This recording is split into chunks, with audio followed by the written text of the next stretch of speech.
It's another time with tutor.io, the entity aspect for Pro.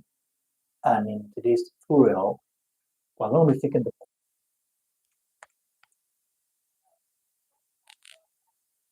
we'll be taking our bearing from Swot analysis. For those of us who are new to the stream, let's ensure to subscribe to the channel. Let's ensure to turn on the notification bell. And most importantly, let's endeavor to join the private class where we walk you through all your courses throughout the semester without leaving any unattended to you. So today's class will be the last YouTube class on the course ENT305, as we're going to be calling it wrap with the course. So for those of us who have missed retrospective classes on this course, please ensure to reach out to us so you can get this access. And don't think that bearing according to the thumbnail from what it means by SWOT analysis. Now, when we talk about SWOT analysis, all right, what are we referring to?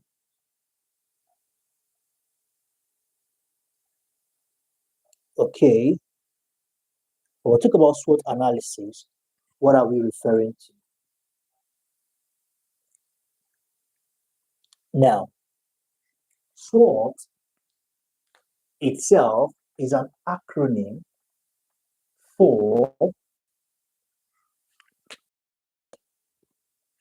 strength, weakness, opportunity, and threat. SWOT. All right, it's an acronym.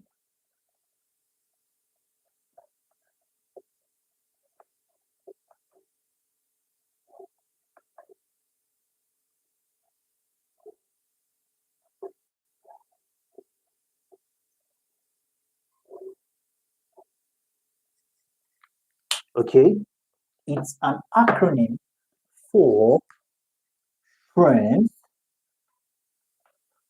right? I believe we're not hearing this for the first time. Something we must have been conversant, all right, with. We have strength, we have weakness, okay? Then we have opportunity. And lastly, we have threat.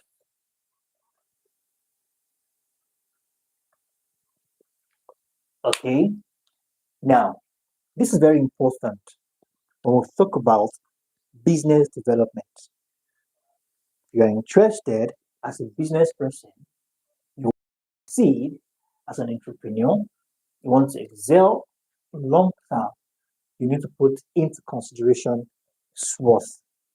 Now, every entrepreneur needs to identify a good business idea or opportunity. One of the biggest obstacle or challenge facing intending entrepreneurs is in the generation of good idea. So when we talk about generation of good idea, this is the backbone. Before venturing into business, it is very important, all right? It is important, very important to choose a business model. Or talk about the business, we are simply talking about the yardstick at which you are entering into that industry. Okay, the business model that has a good chance of success and the one individual is interested. So having a yardstick is not enough.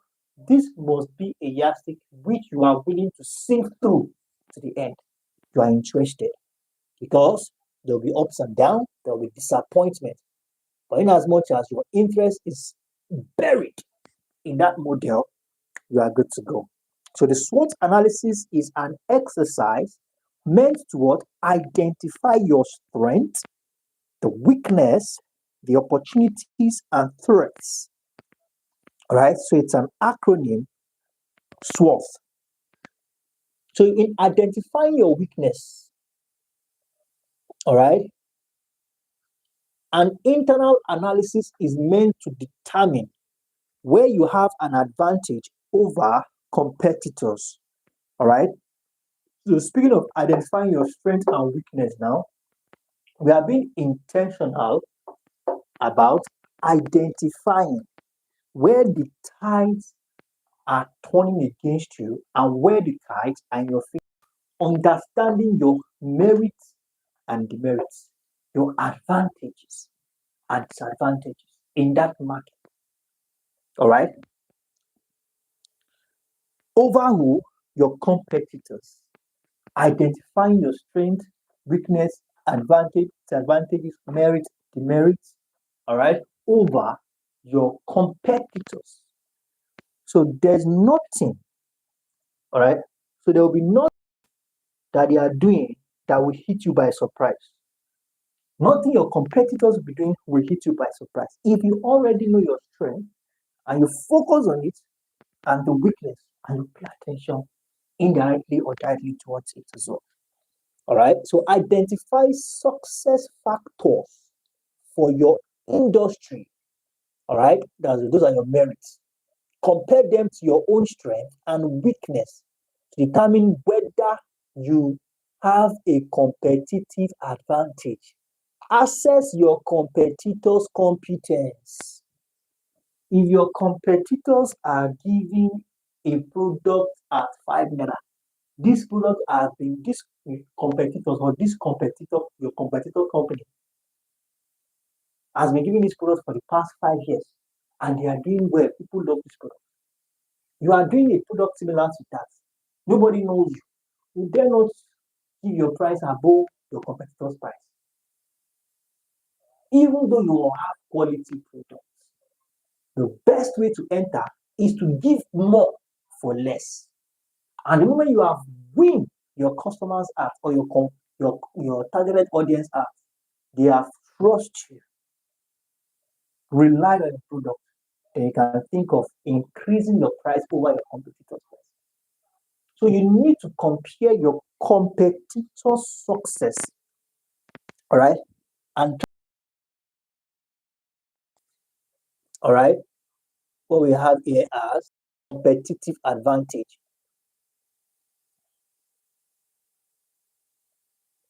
Identify your opportunities and threats. Now, an external analysis. Now, this is more of, let's even identify. This is more of internal,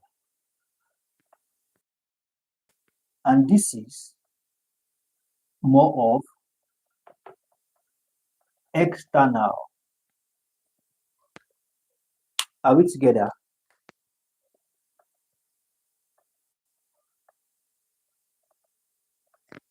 Now, an external analysis to take a closer look at the industry and market where you do business by identifying opportunities and threats. Now, you will want to find out which opportunities could increase your profitability. Let's take, for example, increased demand for your goods or services, access to new markets, new products and services that can fill a need. How efficient are your services? And the list goes on and on. I'll talk about identifying opportunities. All right.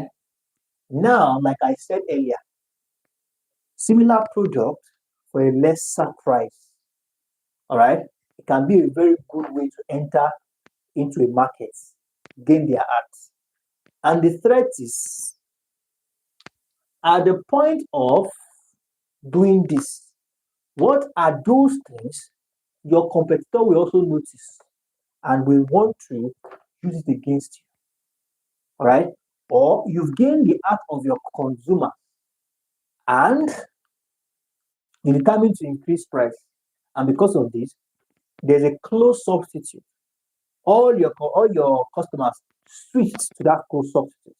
Anything that you will do, all right, or anything you are doing that can lead to you to lose the trust and interest of the customer. If you reduce your standard or quality, or your service is no longer effective as it used to be, These are good loopholes your competitors can use against you. So you need to identify the opportunities, how to make more money, more profit.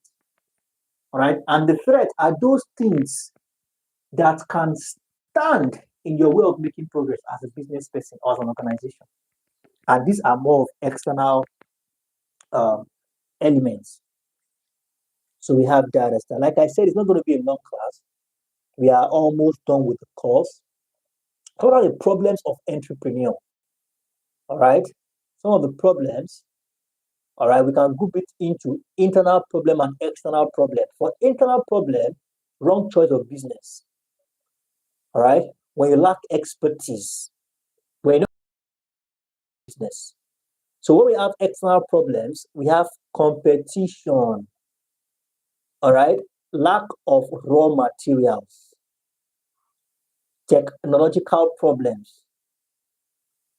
So we have that as well. So let's talk about management techniques.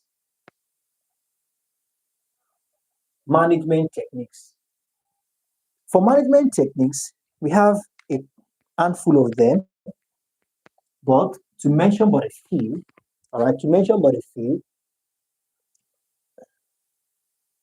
we have the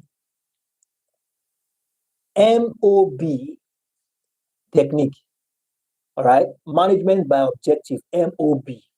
This is a technique which is result oriented, all right. It describes a participative management control, all right, or control by self-control. Now, as a management technique of MOB, it is to assist the entrepreneur attain objective. No matter what it takes, you must get the results you seek. MOB, all right, oriented. Let's take one more and we call it a wrap for tonight. There's also a work-study technique. This focuses on studying the requirements of a task in order to find a better way of doing it. Another management technique, which is work-study, understanding the requirements of the task and find a better way, a smarter way of doing it. And when we talk about a smarter way, it could be a way to save cost and maximize profits. And we have the last one, which is Kaizen management approach. All right. This is a kind of approach that is intentional about improving, all right, how the job carried out by an individual can be improved. All right. It involves everyone, management and workers alike, for an ongoing improvement. Philosophy emphasizes the continuous improvement in our ways of life, work life, social life, and home life. Now, this is not the kind of technique that is intentional about results. It's a kind of technique that is intentional about the balance, striking a balance. Just because you are trying to improve your business or you are trying to maximize profit, you don't have to hurt your work life or family life, all right? Or social life or home life. So this technique, which is Kaizen's management approach, is intentional about striking a balance, which is all about continuous improvement in all areas, not just work alone. So thank you very much, everyone. Here is what we call it wrap for tonight. Like I said, it happens to be the conclusive class on YouTube on the course ENT305. Please, for those of us who haven't got to the keynote, if you're in a private class, you can now request the keynote. If you're not in a private class, you can also request the keynote. It's just that we're going to get it at a price that it's a little bit higher compared to those private class. Reach out to us on our official website, tutorial.net, and use the WhatsApp button on the top right side, or you just go to Google and search keynote in now, or you write keynote tutorial. Google will recommend our page on keynote, and you can read through and request keynote. Do have a wonderful evening, and bye for now.